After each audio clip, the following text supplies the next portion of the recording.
الحين قياسات لان ثوابي بدات توسع شويه كويس يعني ثيابي. الحمد لله.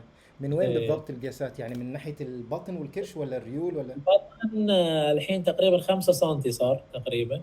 تعرف الثوب، تعرف انت الثوب يبين لما وسع ولا ايه. ولا ضيق، عشان كذي شفت صراحه فرق. وشفت بعد ان الوزن مش عضل نازل الحمد لله.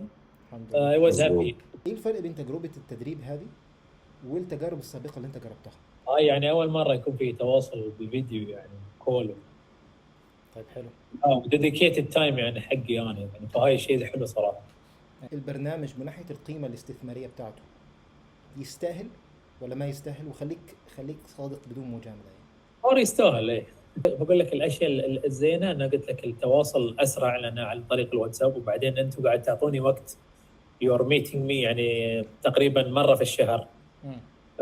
هاي ممتاز يعني. ايه اللي خلاك اصلا تبدأ معانا؟ والله شوف، انا كانت الملابسي، انا شفت فوق ال100 خضيت يعني. ملابسي بدات تذي، فعرفت ان في اوكي، وصلت مرحله ركبي بدات تعورني، كانت تعورني يعني المفاصل. عرفت. مم. اليوم والله الدكتوره الدايتيشن لان رحت عملت عندها هاي التحليل، يقول لي شلون؟ قلت له والله صراحه النوم وايد تحسن، الم المفاصل يعني شبه اختفى الحمد لله رب العالمين. يعني مم. عمل فرق صراحه، حتى التمرين، السبلمنتيشن. عكس، احنا هنتعلم شلون نتعامل مع السفرة ببلان مخصوص للسفر، بحيث ان انت هتطبقها في السفرة دي وهتطبقها في كل سفرة، فتكون راجع من السفرة وزنك اقل، واقل كدهون مش كعضل. ان حتى شاء لو الله. حتى لو التمرين ما كان بنفس الكمية في السفرة.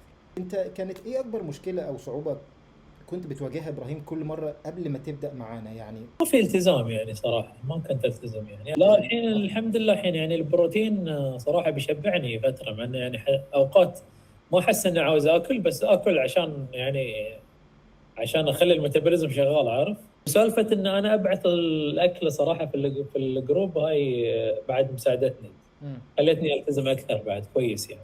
يعني انت حاسس ان احنا بعد ما بلشنا مع بعض التزامك زاد؟ اي الحين الحمد لله هاي 6 اسابيع اقول لك ممتازه يعني.